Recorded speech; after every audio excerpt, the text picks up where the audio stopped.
கர்த்தருடைய பரிசுத்த நாமத்துக்கு ஸ்தோத்திரம். 2018 நாங்கள் சிஸ்டரோட காண்டாக்டில் இருக்கிறோம். ஏன்னா ஒரு சின்ன தொழில் வச்சுருக்குறோம். எங்களுக்கு நிறைய பக்கத்தில் இருக்கவங்கனால நிறைய உபத்திரங்கள் வந்து என்னத்தினாலன்னு தெரியல. அப்படி இருக்கும்போது ஒரு நாள் சிஸ்டர் வந்து ஜெபம் பண்ணிட்டு சொன்னாங்க, அப்படியே ஆவியானவர் சிஸ்டர் மூலம் வெளிப்படுத்தினது என்ன, சண்முகம்னா யார் அப்படின்னு சொல்லி. அப்போ தான் முதலாவது எங்கள் கணவர் அதில் தொடப்பட்டார். பேரை இவ்வளவு தெளிவாக ஆவியானவர் சொல்கிறாரு அப்படின்னு சொல்லிட்டு அந்த கட்டில் இருந்து தேவன் விடுதலை கொடுத்து. ஏன்னா அவருக்கு கம்பெனிக்கு போகிறதுக்கு இஷ்டமே கிடையாது.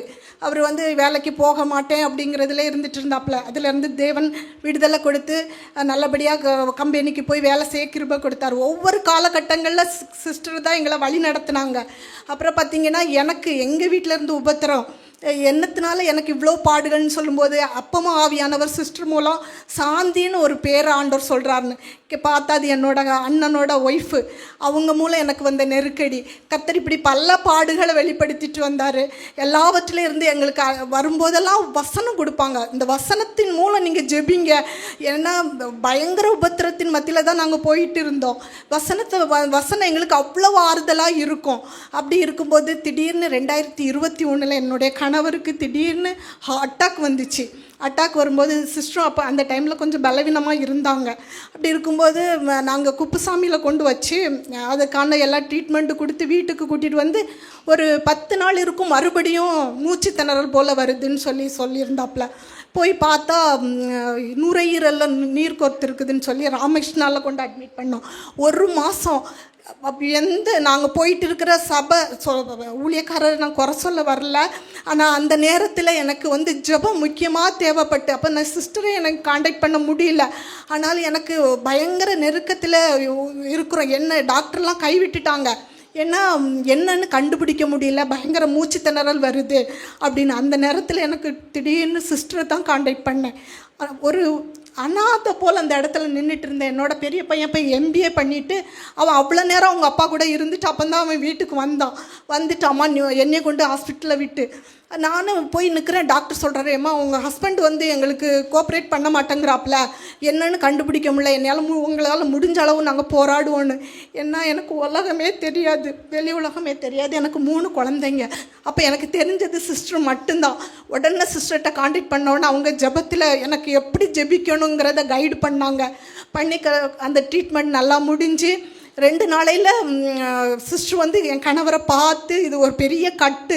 ஏன்னா அவங்களே பலவீனமாக இருந்தாங்க. அந்த டைமில் அவங்க வந்தாங்க, கால் டேக்ஸ் பிடிச்சி வந்து ராமகிருஷ்ணாவில் அவங்க வந்தாங்க. அதுக்கு முந்தின நாள் பிரதர் வந்தாங்க, ஜான்சன் பிரதர் வந்தாங்க.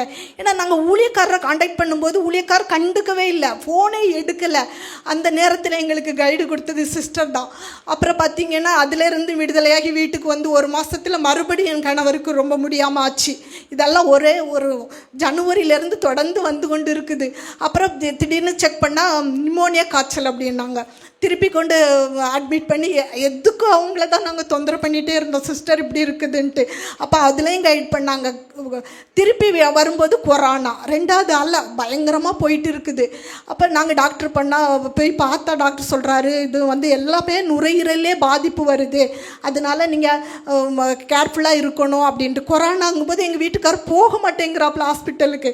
அந்த நேரத்தில் சிஸ்டர் தான் எங்கள் கணவர்கிட்ட பேசி, இல்லை பிரதர் நீங்கள் போய் அட்மிட் ஆயிருங்க, ESIயில் அட்மிட் ஆயிருங்க, இல்லைன்னா ரொம்ப கஷ்டம். ஏன்னா அவருக்கு 90% கொரோனா இருக்குது. அந்த டைமில் போய் அட்மிட் ஆகுதுக்கு அதில் இருந்து அவர் விடுதலை ஆகி வர்றது வரைக்கும் எங்களை கைடு பண்ணது சிஸ்டர் மட்டும்தான். கர்த்தர் வந்து சிஸ்டர் மூலம் எங்களை பெரிய ஆபத்திலிருந்து இன்றைக்கி நான் வந்து இந்த இடத்துல சாட்சி சொல்கிறேன்னா கர்த்தர் எங்களை குடும்பமாக வச்சுருக்கிறாரு. நாங்கள் நிர்மூலமாகாமல் போய் இருப்பதும் கர்த்தருடைய கிருபை. சிஸ்டர் மூலம் ஒவ்வொரு நேரத்தில் வழி நடத்தினார் ஆண்டவர். அதற்காக கோடான கோடி நன்றி. போன வாரம் பார்த்திங்கன்னா எனக்கு 3 வாரமாக அந்த விரல் எனக்கு வந்து இப்படி மடக்க முடியாது. இந்த விரல் வந்து அப்படி ஸ்ட்ரைட்டாக நிற்கும். என்னத்தினாலன்னு தெரியல. 3 வாரமாக மரண வேதனை. ஏன்னா பாத்திரம் கழுவ முடியாது, சமைக்கிறதுக்கு ஒரு பொருள் வெயிட்டு தூக்க முடியாது, அதுவும் வலது கை. சாப்பிட்டதுக்கு சாப்பாடு இப்படி பிணைஞ்சு சாப்பிட முடியாது. ரொம்ப கஷ்டப்பட்டேன். சாப்பிட்டோம்னா அப்படி கையை கழுக, அப்படி கை கழுக முடியாது.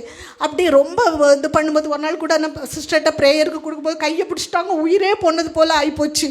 அப்படி 3 வாரமாக நான் பயங்கர வேதனையில் இருந்தேன். போன வாரத்தில் ஆவியானவர் நிரப்புனார். அந்த நேரத்தில் அப்படியே பார்த்தேன், என் கை அப்படியே இங்கே வரைக்கும் மடங்க ஆரம்பித்தது. கர்த்தருக்கு கோடான கோடி ஸ்தோத்திரம். கர்த்தர் விடுதலை கொடுத்ததுக்காக என் தேவனுக்கு நன்றி. ஆமென். கரங்களை தட்டி